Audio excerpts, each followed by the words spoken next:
I need to pick that up and read it, so you all should too. And I know Andy from Rounds.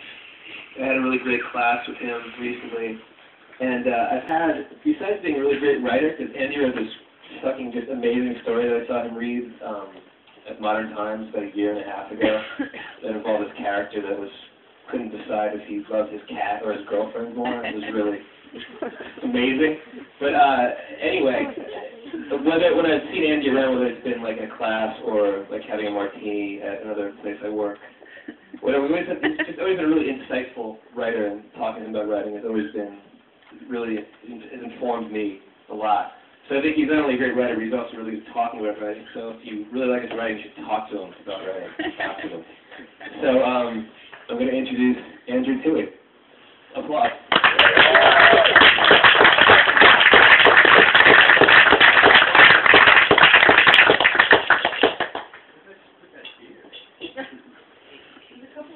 No, I said it and then I couldn't find it, and being at home for a second.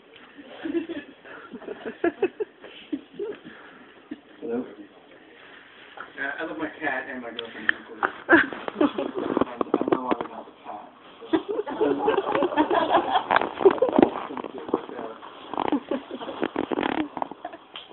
And I decided that I'm not even going to read a story. I think I'm just going to lecture about writing after that. So if anyone wants to read now, you probably should. And finally, I'd like to thank everyone for, there are a lot of things to do on a Friday night in San Francisco. I don't know many of them, but I do know that you guys coming here and spending $10 at the door to see us. It does something for me. All right. So try to imagine that we're not in San Francisco and that it's not raining or cold. Imagine yourself in beautiful South Florida, where everything is perfect, and vapid, and there are nothing but golf courses and tennis courts, town cars drifting between lanes, little people this high trying to drive them. I can't think of what else. But this story is set in Florida. It's about a tennis club. And I have a little quote here, a little epigraph from, can you hear me? Is this okay? Yeah. From Vitas Gerolitis. And it could just as well go for Andrew Roddick, fans and watching his matchups, etc. Nobody beats Vitas Gerolitis 17 times in a row. Vitas Gerolitis, after finally beating Jimmy Connors in an exhibition match following 16 straight losses.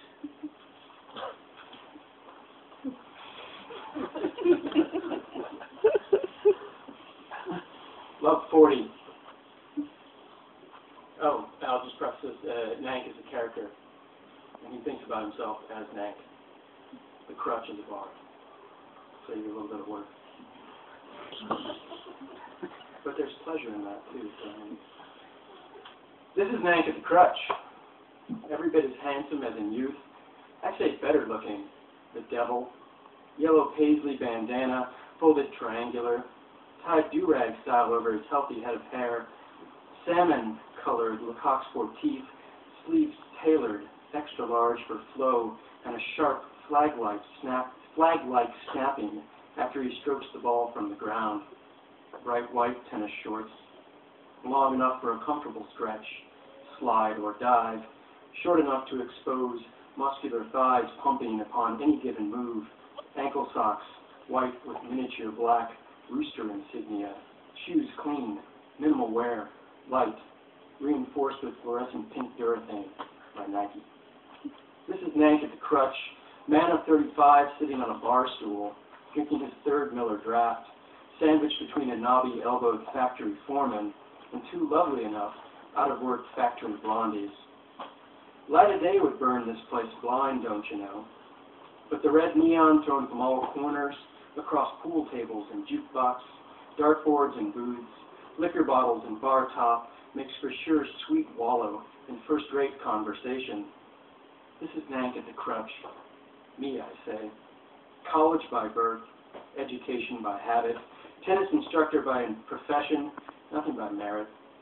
This is me as a crutch, Nank, a lover and a baseliner and a humanitarian, and now a concerned etymologist and conversationalist.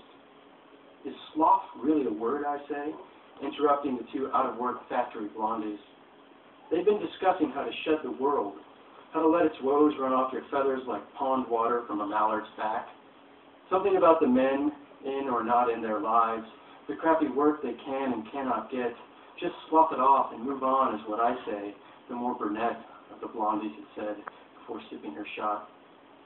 I don't know, she says to me, throwing her brow, confused, then suddenly confident. Sure, it's a word. I just used it, and we all understood it.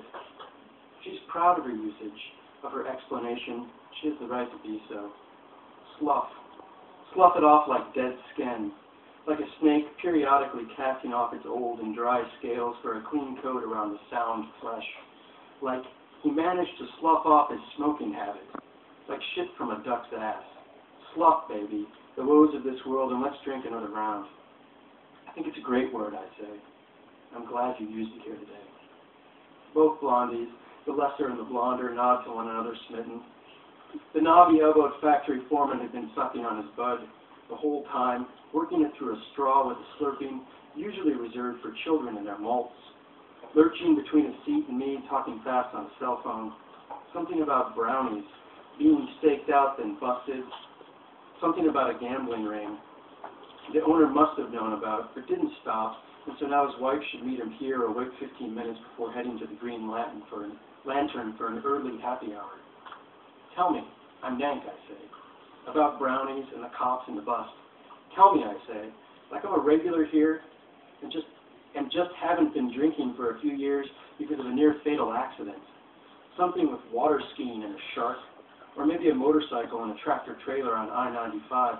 Tell me, I say, because I've never been in here before, and I'm here now at this moment. And he does. He shows me a thin manila card for laying bets, explains the spread, the under and over column, what to circle and why. He whispers to me, and the two lovely enough blondies, the name of his bookie, Shake, because the upper portion of his pear-shaped body wiggles when he laughs hard or soft. And he gives us the skinny on the black box behind the dumpster behind brownies, where picks are dropped and picked up. He gives us the lowdown on the very tall, mustached man who usually sits right there at the end of the bar, above where they keep the liquors, those sweet, sticky sweet syrups for shots and coffee delights. He's one of them, he says, always sitting there in his navy blue coveralls, not bigly like the patch says, but a detective undercover in here to gather talk against Brownie, then file a report. You have to notice, even from where you're sitting, the man never had a lick of smudge or grease anywhere. A mechanic with clean nails ain't no mechanic. The blondies loved his closing saw, the breathless way he told his story to the end. These girls loved Nank's strict listening, how I rocked with interest as it hinged to and fro. They bobbed their heads in unison, like Pez dispensers with shocking blonde bangs. They smiled for real, even though they've heard it all before. The factory foreman is a regular. They are regulars. They all used to work the same shift at the factory. Brownies has been raided before. We drink. We keep drinking until our mugs, tumblers and cans are empty, until the blondies split up, cut a quick swath around their stools, and position themselves flank left, flank right, sandwiching the factory foreman and me, Nank. They order a round of buttery nipples. For all, and the bartender, a deft-handed god of quick mixing abilities, complies. To Brownie, slucking it off, says the blonder blonde, thrusting her shot glass high. Arms raised, we drink and laugh and give handsome compliments until the round is done. Then the place quiets again with the electric hum of neon. Factory foreman flips out the double doors, leaving a shrinking slat of sunlight on the bar floor. And the out-of-work factory blondies lean closer to Nank, tongues liquor-bloated and licentious, wanting to know why the funny get-up and hat. Then, after formal introductions, wanting to know about rackets and strings, about double faults and tie-break scoring, about Grand Slam tournaments and the let cord rule. Yes, this is Nank at the crutch, me.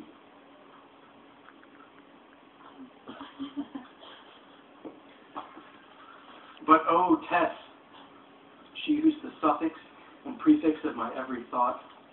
Tess, my reckless, reckless wife, never innocent, always proud. Tess, grace of my eye, apple of my tree, a la mode of my heart and pie. Tess, oh Tess, nurse-to-be, who else? Body jutting, lean and long, your peaks and tips so sudden. Who else could work a 12-and-a-half-hour day in latex gloves, fingers and asses, lips lightly pressed to the cheeks of the old and sick and vulgar, the wise and dying and dead? Could leave clinicals for the arms of a disposable lover, speed home after to page through Bon Appetit, and whip up a dish of phantom curry olio, veal medallions so choice the meat would drop in half the sight of any dull blade. The jade green poblanos still harboring their white-hot pouch. Drink 4 long necks, love me like an anaconda in candlelight, every exit and entrance mine in the pitch night, then disappear from our bed before dawn's blue light. Each time with you is a toothpick wedged between my front teeth. Lovely, lovely, lovely Tessa. What about poor Nank when you leave? Say, for instance, Nank earlier today. Don't you wonder or care or want to know? Here, this is Nank in the raw morning, in bed and alone and angry and lonely in his purplish robe. He's counting his short fingers on each stubby thumb, opening and closing his little kitten paw hands, and thinking of your young boys. Their big thumbs, their towering index fingers, what size gloves they must wear, what size racket grip might fit in their mitt-like fists, 4.5, 4 5/8 bigger. Nank sits up, reaches for the bedside for his cigarettes, blue hue from the TV swaddling the room, or what's that dawn, and then he's back on that flight, Delta 2131, a 737 departing West Palm to Charlotte for the men's hardcourt nationals, the day of your first leaving, Tess. You abandoned Nank for a young big-thumbed DJ, with thick princely digits too, no doubt, to warp and scratch and mix his vinyl way from rave to rave, house party to house party, just when Nank was on a run, up 26 ranking points to crack the top 100 after a barrage of 5-set victories. Every dump on the circuit with tattered, wanton nets, flawed cement, and the promise of main draw play for the likes of his sweaty face during those grueling summer months. Opponents and line judges saw Nank's cats in peak shape, but you wanted music. Not even music, just gimpy synthesized sounds, disposable pop and pilfered samples. There is Nank, taking a long drag off his camel life, remembering how the plane was cleared for takeoff but not flying, how it must have taxied for hours, no coffee or complimentary peanuts for the passengers, how a window seats nothing when the only thing below is a runway full of lusty young boys tending baggage, how any one of them could have been a DJ. Could have been your DJ. It's not a lucrative occupation. It requires a second job. How old Nank could have jumped right down from the wing, could have hijacked a baggage car, stolen down the runway, trailer racing behind, toward any one of those boys, toward anyone shaved clean to the rubbery face of youth. How he could have battered them good to the ground, and once down could have slaughtered them with disparaging looks that meant other, more distasteful things.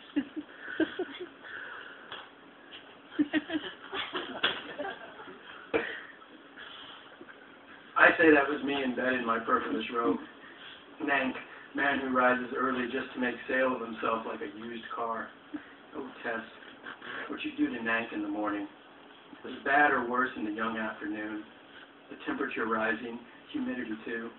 Nank, a sweaty mess of ticks and jerks while he smoked and squashed the butts in a coffee cup. Yes, this was Nank stalking you, Tess. Cutting the engine and waiting outside your lover's apartment, the man with the green thumb and a deep love for mangroves. Can I even say that? A floriculturalist? I mean, I know arborist, trees. A guy who really likes trees. An arboriculturist of golden intention and fine repute. He scours the fringes of highway rest stops for broken limbs and ailing twigs, I've heard. Attacks woody neighborhood parks with wide black tape and tremendous gauze. Hands behind my head, elbows spread wide, I sprawled out beneath the orange tree in his front yard, waited for him to come out. I waited to see his arms around you like brown on his precious bark, and soothed myself with one of his fallen oranges. Peeling and eating, I toss the rind this way and that, reveling in my well-baked plans. When aren't chainsaws on sale? And those heavy-duty car houses not 20 to 30% off at Home Depot? I got up, opened the car trunk. With both hands I swung it to the curb, pulled at the cord and braced for the kickback. Behold, I readied to say, cuckolded Nank in his tennis attire, here to sell for love. No tree could stand in my way. I could hack the world's trunks for you, Tess, leave the stumps in their respective forests burning in my wake. That's if I could have gotten the thing started and remembered to buy gas. I should have bought gas. Instead, Nank tugged and tugged at the cord until the young afternoon was fading, and he happened to see neighbors on the phone inside their houses, probably calling the police, at which time he decided it might be wise to get far away from the tree and apartment, far off to a bar or the club and fast. And with a farewell to all and a sunglass check, I am off for the club. Out the double doors and into the blinding sunlight and onto the highway, leaving the lovely enough blondies and the fleet-handed bartender until next time. Tipsy Nank speeding and switching lanes to make back some time and change. Tipsy Nank trying to make it to the prim ladies by 2 o'clock. Tipsy Nank, head pro in smart shorts. Mr. Nank now in charge. Nank the hagiographer. Nank on the clay courts of Del Air Country Club, Delray Beach, Florida, home of the once-funked, now-defunct Lawrence A. Sagel. Man of instruction, man not of instruction, but knowledge, man of strategy, man of economic stroke production, and the pocket elbow tuck for ripping net play. Strength conditioner, builder of team confidence in the potential of Nank's all-court, all-surface game. My teacher, oh, my lovely Tess, soothing nurse-to-be, help me be half the living body St. Sagel's spirit left behind.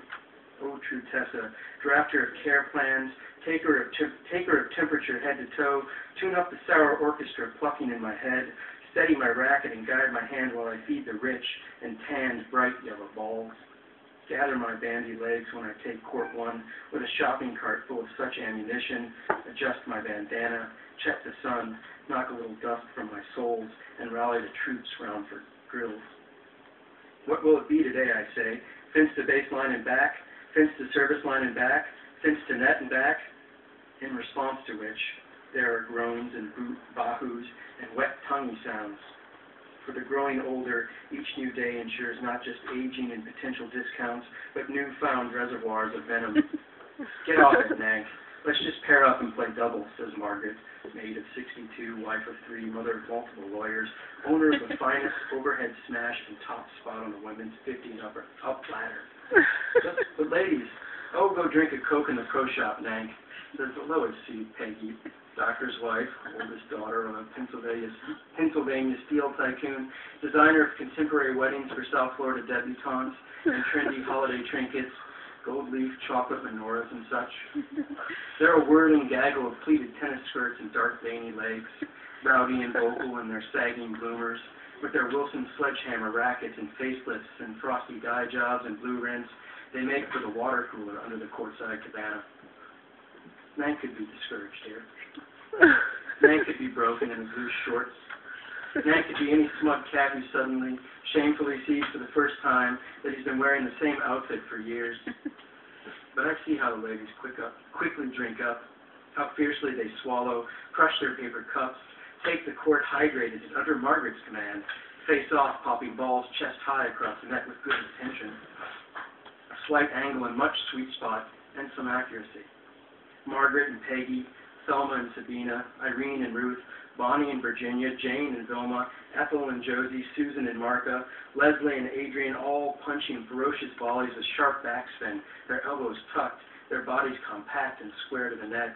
They are stolid backboards. They are steady old beach palms that bend and bend storm after storm.